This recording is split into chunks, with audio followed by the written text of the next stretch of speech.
할렐루야. 갈라디아서 5장 19절로 21절의 본문을 통해서 설교 말씀해 드리도록 하겠습니다. 본문을 읽겠습니다. 육체의 일은 분명하니 곧 음행과 더러운 것과 호색과 우상 숭배와 주술과 원수 맺는 것과 분쟁과 시기와 분냄과 당짓는 것과 분열함과 이단과 투기와 술 취함과 방탕함과 또 그와 같은 것들이라. 전에 너희에게 경계한 것 같이 경계하노니 이런 일을 하는 자들은 하나님의 나라를 유업으로 받지 못할 것이요. 아멘. 오늘 설교의 제목은 영으로 사는 삶, 영으로 사는 삶이란 제목입니다. 영으로 사는 삶이란 참으로 하나님의 은혜로 사는 삶이겠죠. 우리가 무엇으로 사느냐? 하나님이 공급하시는 힘으로 삽니다. 참으로 그리스도인들은 하나님이 공급하신 그 능력과 힘으로 사는 줄로 믿습니다. 오늘 본문을 보니까 육체의 일들을 쭉 나열해 놓고 있습니다. 육체의 일은 음행, 더러운 것, 호색, 우상숭배, 원수 맺는 것, 이단, 술 취함, 방탕함 이런 것들을 쭉 나열해 놓고 또 그와 같은 것들이라고 해서 여기에 굳이 써있지 않은 것들이라 할지라도 육체의 일이라고 볼만한 것들을 행한다면 여기 보면 뭐라고 말하냐면 하나님의 나라를 유업으로 받지 못할 것이요 이렇게 써 있습니다. 하나님의 나라를 유업으로 받지 못한다는 게 무슨 뜻일까요? 지옥에 갈 것이다 라는 뜻입니다. 지옥에 갈 것이다 이렇게 경고를 하고 있는 거예요.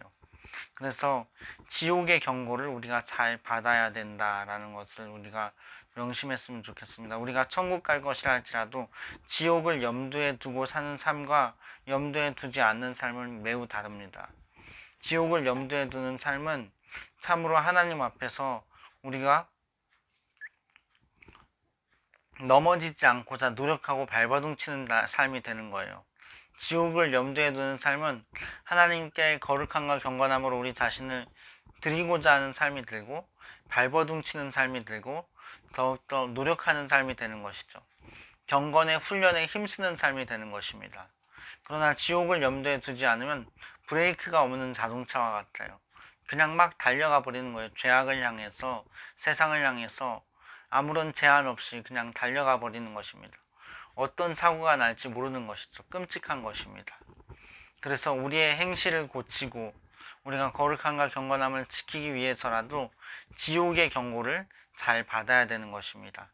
로마서 8장 13절에 보면 이렇게 써 있습니다.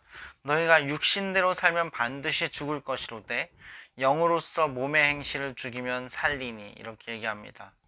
영의 생각은 생명과 평안이라고 하고 육신의 생각은 사망이라고 해요. 육신에 속한 생각은 하나님을 기쁘시게 할 수 없다라고 말합니다. 오직 영에 속한 자들만이 하나님을 기쁘시게 할 수 있고 생명과 평안의 삶을 살아간다는 거예요. 그렇다면 영의 삶이 무엇인가? 영을 따라 행하는 것이 무엇인가? 오늘 본문 이후에 22절, 23절을 한번 보겠습니다. 오직 성령의 열매는 사랑과 희락과 화평과 오래 참음과 자비와 양성과 충성과 온유와 절제니 이 같은 것을 금지할 법이 없느니라. 아멘. 성령의 열매를 나열하고 있어요. 이와 같은 삶이 영을 따라 사는 삶의 열매입니다. 이와 같은 사랑과 희락과 화평과 오래 참음과 자비와 양성과 충성과 온유와 절제 또 이 같은 것들 이러한 모습들이 삶에 나타난다라고 한다면 그 삶은 영을 따라 사는 삶이다라고 볼 수 있는 거예요. 그렇게 진단할 수 있는 것입니다.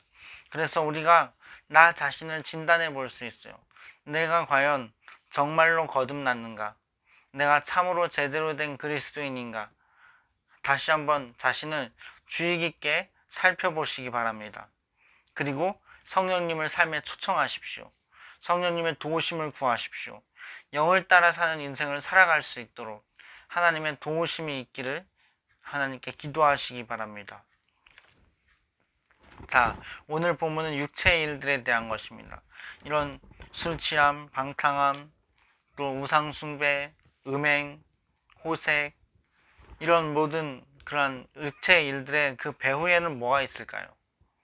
그 배후에는 타락한 천사가 있습니다. 마귀, 사탄, 귀신들이 있습니다.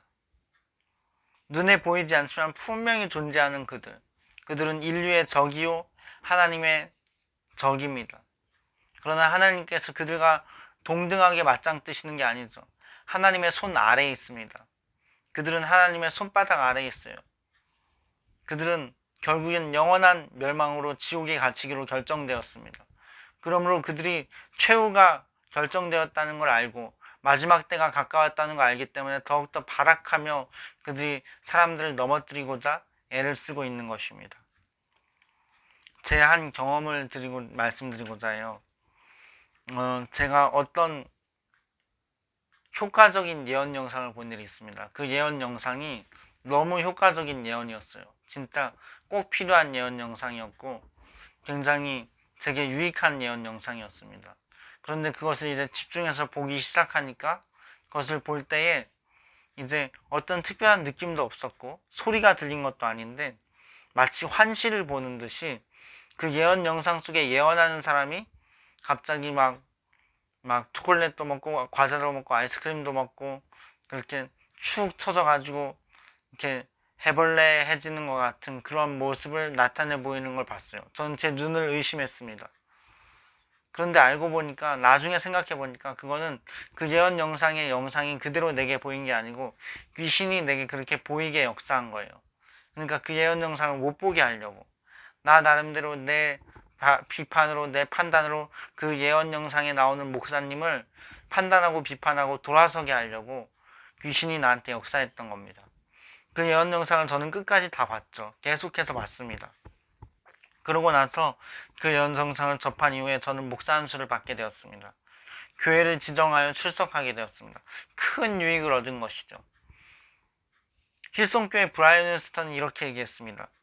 큰 승리가 오기 직전에는 사탄의 큰 공격이 있다. 이렇게 얘기했습니다. 하나님께로부터 큰 응답이 온다는 걸 아는 거예요.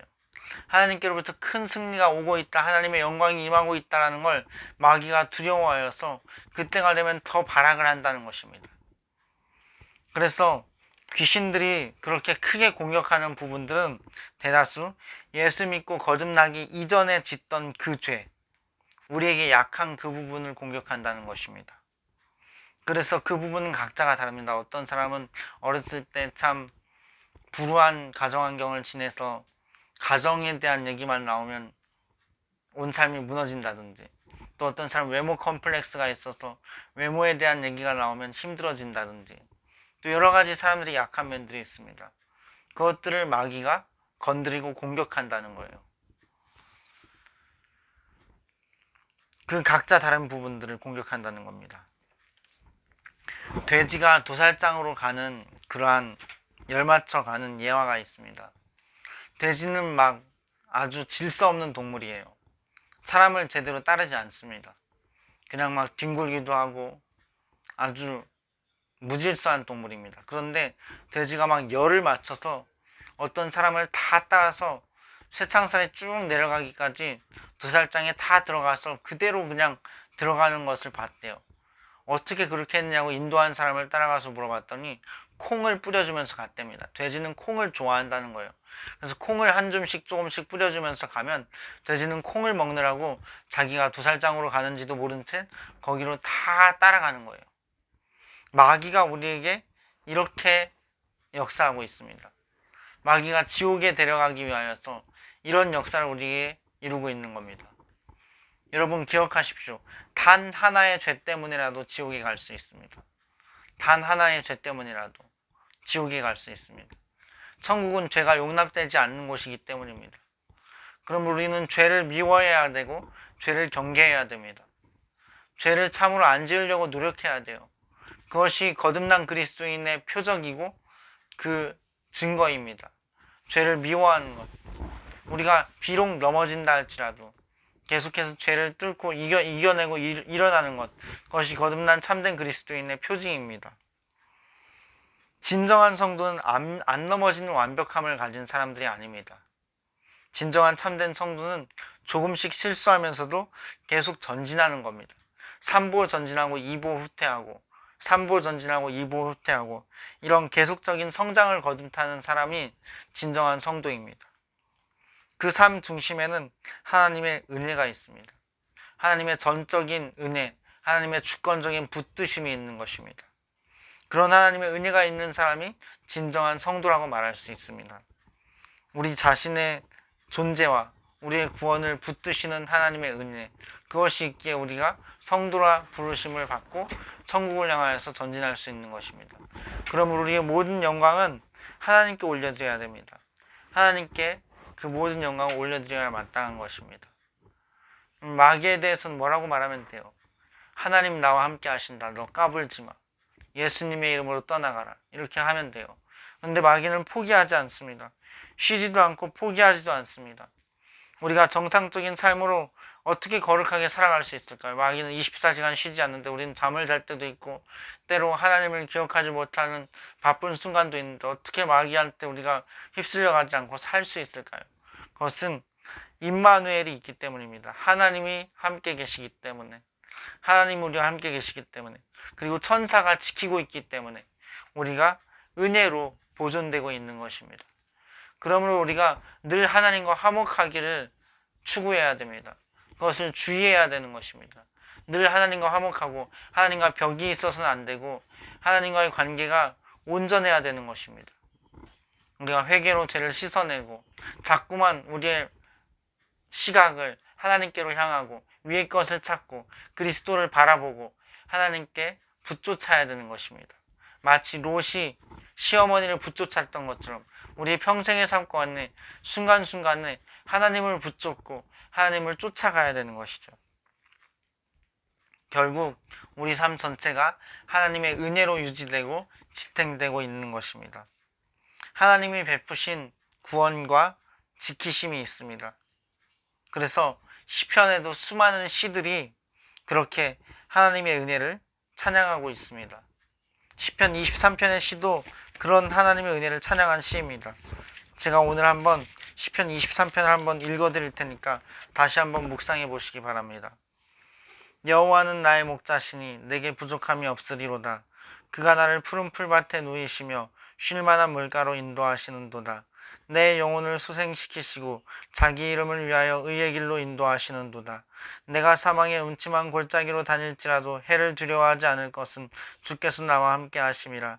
주의 지팡이와 막대기가 나를 안위하시나이다.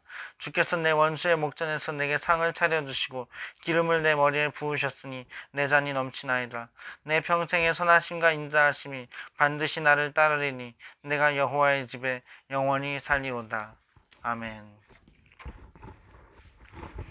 이와 같은 시편 23편과 또 시편의 많은 시들의 그러한 고백이 우리의 평생의 고백이 되기를 소원합니다. 변하지 않는 우리의 그러한 신앙이 되기를 소원합니다. 감사합니다.